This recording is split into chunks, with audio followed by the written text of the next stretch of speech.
Hello everyone, मैं doctor Tanuja कुमारी आप सभी का स्वागत अपने यूट्यूब चैनल में करती हूँ। आज मैं आप लोगों से फिर से करंट अफेयर्स के कुछ टॉपिक्स के विषय में चर्चा करूंगी। फर्स्ट यहाँ पे आप लोगों से चर्चा करूंगी चाइल्ड केयर खर्च के विषय में। भारत के सर्वोच्च न्यायालय के द्वारा यह स्पष्ट किया गया है कि डिजर्टेड वाइफ्स के रख रखाव के लिए गुजारा भत्ता की गणना करते समय चाइल्ड केयर खर्च को भी शामिल किया जाएगा। अब यहाँ पे यदि जितने रिलेटेड फैक्ट्स हैं इसकी चर्चा की जाए तो डिजर्टेड वाइफ्स को उस दिन से गुजारा भत्ता भरण पोषण प्राप्त होगा जिस दिन से वो अपना आवेदन दाखिल करती हैं। उच्चतम न्यायालय के द्वारा 67 पृष्ठ में डिजर्टेड वाइफ्स के संदर्भ में दिशा निर्देश दिए गए हैं। रख रखाव से संबंधित मामलों को वर्तमान कानून के अंतर्गत 60 दिनों के अंदर निष्पादन इसका कर देना है। सर्वोच्च न्यायालय के द्वारा भी यह स्पष्ट किया गया है कि यदि पति के द्वारा रख रखाव के आदेशों का उल्लंघन होता है तो उसे नागरिक हिरासत में लेकर उसकी संपत्ति को कुर्क किया जाएगा। नेक्स्ट यहाँ पे आप लोगों से बात करूंगी कैरेट के विषय में। कैरेट बांग्लादेश 2020 एक नौसैनिक वार्षिक द्विपक्षीय अभ्यास है जिसके अंतर्गत बांग्लादेश नौसैनिक अभ्यास में भाग ले रहे हैं। अब यहाँ पे देखते हैं कि इसके जो रिलेटेड फैक्ट्स हैं वो हैं क्या। यदि हम कैरेट के विषय में बात करते हैं, इसका जो फुल फॉर्म है वो है cooperation afloat readiness and training. द्विपक्षीय अभ्यास में बांग्लादेश और अमेरिका के नौसैनिक भाग ले रहे हैं। यह नौसैनिक युद्धाभ्यास बंगाल की खाड़ी में आयोजित की गई है। यह युद्ध अभ्यास 9 देशों की नौसेनाओं के मध्य आयोजित किया जाता है। नेक्स्ट यहाँ पे आप लोगों से बात करूंगी आर्थिक लाभ का अनुमान रिपोर्ट के विषय में। भारत में केंद्रीय पृथ्वी विज्ञान मंत्री हर्षवर्धन के द्वारा राष्ट्रीय मॉनसून मिशन और उच्च प्रदर्शन कंप्यूटिंग सुविधाओं में निवेश के आर्थिक लाभ का अनुमान रिपोर्ट जारी किया गया है। अब यहाँ पे इससे जितने भी रिलेटेड फैक्ट्स हैं यदि उसकी चर्चा की जाए तो फर्स्ट हम देखते हैं कि इस रिपोर्ट में यह बताया गया है कि राष्ट्रीय मॉनसून मिशन और उच्च निष्पादन कंप्यूटिंग में खर्च किए गए प्रत्येक रुपये के लिए देश को 50 रुपये का आर्थिक लाभ प्राप्त होता है। 10.7 मिलियन किसान वर्षा आधारित क्षेत्रों में गरीबी रेखा के से नीचे कृषि घरों में निवास करते हैं। 0.53 मिलियन मछुआरे गरीबी रेखा से नीचे मछुआरों के घरों में निवास करते हैं। महिलाओं का कुल लाभ में योगदान 26.6% है। 2012 में राष्ट्रीय मॉनसून मिशन को लॉन्च किया गया था। प्रोफेसर रवि नानजुंदेया राष्ट्रीय मॉनसून मिशन के निर्देशक हैं। भारतीय उष्ण कटिबंधीय मौसम विज्ञान संस्थान पुणे महाराष्ट्र में स्थित है। राष्ट्रीय आर्थिक अनुसंधान परिषद का मुख्यालय नई दिल्ली में अवस्थित है।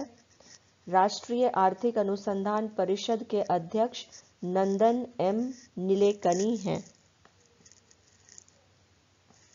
नेक्स्ट यहाँ पे आप लोगों से बात करूंगी tribal cooperative marketing development federation of India के विषय में।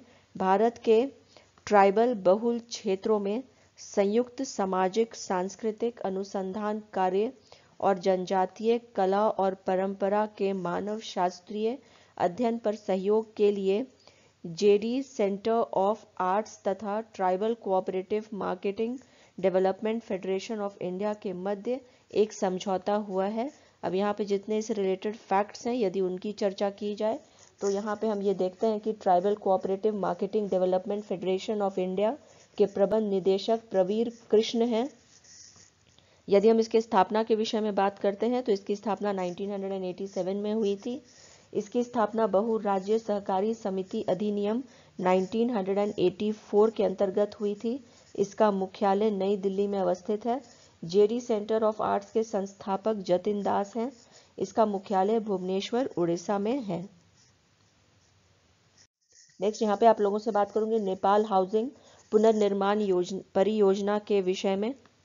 विनय मोहन क्वात्रा भारतीय राजदूत के द्वारा नेपाल के वित्त मंत्री विष्णु प्रसाद पौडेल को नेपाली रुपया में 1 बिलियन का चेक नेपाल हाउसिंग पुनर्निर्माण परियोजना के लिए दिया गया है। अब यहाँ पे एक एक करके मैं आप लोगों से इससे जितने रिलेटेड फैक्ट्स हैं उसकी चर्चा करूंगी। फर्स्ट यहाँ पे हम ये देखते हैं कि भारत द्वारा यह सहायता नेपाल हाउसिंग पुनर्निर्माण परियोजना के लिए 2015 में आए भूकंप के संदर्भ में दिया गया है।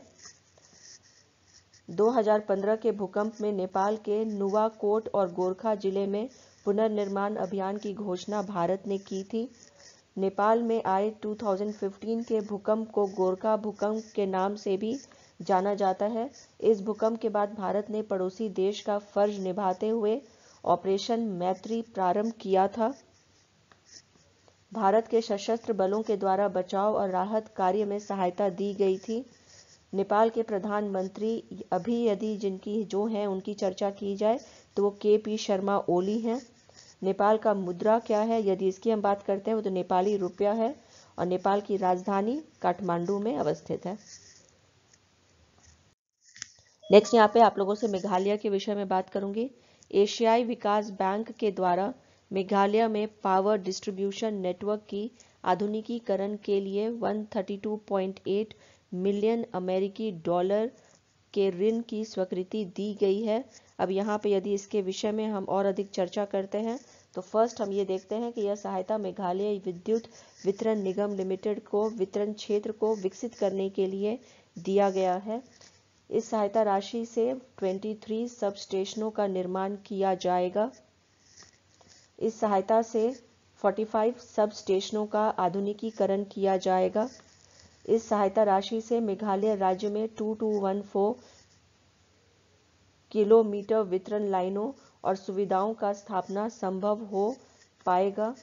इस सहायता राशि से 1,80,000 गृहस्थों को लाभ पहुंचेगा। मेघालय राज्य के द्वारा 100% विद्युतीकरण हासिल कर लिया गया है। एशियाई विकास बैंक के 68 सदस्य हैं।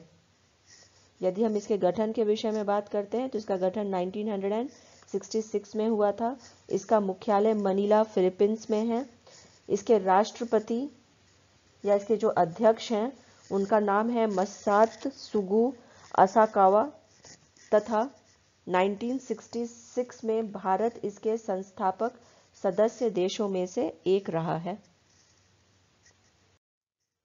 नेक्स्ट यहाँ पे आप लोगों से HDFC बैंक के विषय में बात करूंगी।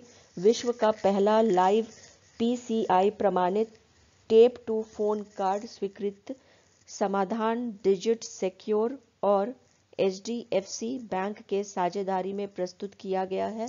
अब यहाँ पे एक एक करके आप लोगों से इसके विषय में और अधिक बात करूंगी। यहाँ पे हम यह देखते हैं कि इसके अंतर्गत भारत के 1500 से अधिक बाजारों से में संपर्क रहित कार्ड भुगतान व्यापारियों के द्वारा स्वीकार किया जाएगा। HDFC बैंक के स्थापना के विषय में यदि बात की जाए तो इसकी स्थापना 1994 में हुई थी। इसका टैग लाइन है वी अंडरस्टैंड योर वर्ल्ड। इसके प्रबंध निदेशक और मुख्य कार्यकारी अधिकारी शशिधर जगदीशन हैं तथा इसके मुख्यालय की यदि बात की जाए तो इसका मुख्यालय मुंबई महाराष्ट्र में अवस्थित है। नेक्स्ट यहाँ पे आप लोगों से दिलीप रथ के विषय में बात करूंगी। अंतर्राष्ट्रीय डेयरी महासंघ के बोर्ड में राष्ट्रीय डेयरी विकास बोर्ड के अध्यक्ष दिलीप रथ को चुना गया है। अब यहाँ पे इससे संबंधित अन्य जो तथ्य हैं उसकी चर्चा मैं आप लोगों से करूंगी। फर्स्ट यहाँ पे हम ये देखते हैं कि दिलीप रथ दूसरे भारतीय हैं जिन्हें अंतर्राष्ट्रीय डेयरी महासंघ के बोर्ड में शामिल होने का श्रेय मिला है। 2010 में राष्ट्रीय डेयरी विकास बोर्ड की पूर्व अध्यक्ष डॉक्टर अमृता पटेल चुनी गई थी। डॉक्टर अमृता पटेल पहली भारतीय और पहली महिला हैं जिन्हें यह गौरव प्राप्त हुआ था।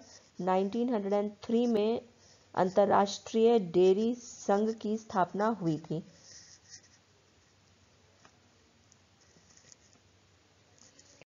नेक्स्ट यहाँ पे आप लोगों से मनोज मुकुंद नरवणे के विषय में बात करूंगे। भारतीय सेना के प्रमुख जनरल मनोज मुकुंद नरवणे को नेपाल की राष्ट्रपति विद्या देवी भंडारी के द्वारा general of the Nepal army के मानद पद से सम्मानित किया गया है। नेक्स्ट यहाँ पे आप लोगों से बात करूंगी कोविड-19 श्री शक्ति चैलेंज के विषय में। महिलाओं के द्वारा प्रायोजित तथा महिलाओं के नेतृत्व वाले स्टार्टअप ने कोविड-19 श्री शक्ति चैलेंज में जीत हासिल की है। नेक्स्ट यहाँ पे आप लोगों से जो बाइडेन के विषय में बात करूंगी। जो बाइडेन जो डेमोक्रेटिक पार्टी के उम्मीदवार हैं, उन्होंने अमेरिका के इतिहास में सबसे अधिक मत हासिल करने वाले प्रत्याशी का रिकॉर्ड कायम किया है। नेक्स्ट यहाँ पे आप लोगों से चर्चा करूंगी 100% वाहन कर छूट के विषय में। भारत के तमिलनाडु राज्य के द्वारा परिवहन और गैर परिवहन इलेक्ट्रॉनिक वाहनों पर 100% वाहन कर छूट की घोषणा की गई है। उल्लेखनीय है कि तमिलनाडु ने भारत में पहली बार इलेक्ट्रिक वाहन के लिए विशेष पार्क स्थापित करने की योजना बनाई है। माफ कीजिएगा, यहाँ पे टाइपिंग एरर है, स्पेलिंग को मैं यहाँ पे सुधार दे रही हूँ।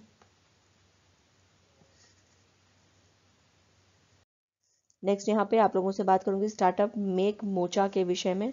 ई कॉमर्स कंपनी फ्लिपकार्ट के द्वारा mobile gaming startup make mocha का अधिग्रहण किया गया है, जिसके द्वारा पहला live social gaming platform hello play चलाया जाता है। नेक्स्ट यहाँ पे आप लोगों से दिनेश कात्रे के विषय में बात करूंगी। दिनेश कात्रे को centre for development of advanced computing Pune के द्वारा अमेट लेही पुरस्कार 2020 से सम्मानित किया गया है।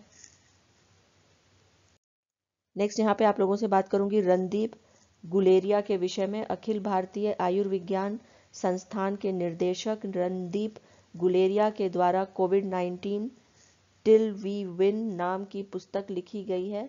अब यहाँ पे इससे संबंधित अन्य जो फैक्ट्स हैं उसकी यदि चर्चा की जाए तो यहाँ पे हम देखेंगे कि अखिल भारतीय आयुर्विज्ञान संस्थान की जो स्थापना हुई थी वह 1956 में हुई थी।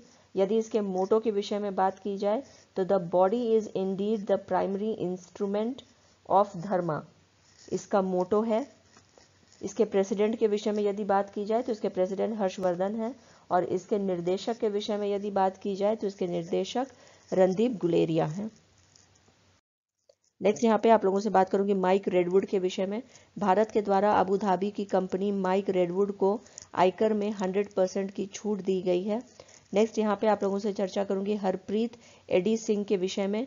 हरप्रीत एडी सिंह को एयर इंडिया की सहायक कंपनी अलायंस एयर में मुख्य कार्यकारी अधिकारी के पद पर नियुक्त किया गया है। उल्लेखनीय है कि ये एयर इंडिया की पहली महिला पायलट भी रही हैं। इसी के साथ करंट अफेयर्स से संबंधित अपनी इस चर्चा को यहीं पर विराम देती हूँ। यदि आप लोगों को मेरे ये वीडियो करंट अफेयर्स से संबंधित पसंद आया हो तो प्लीज़ इसे लाइक करें, शेयर करें और सब्सक्राइब करें। Thank you, have a good day.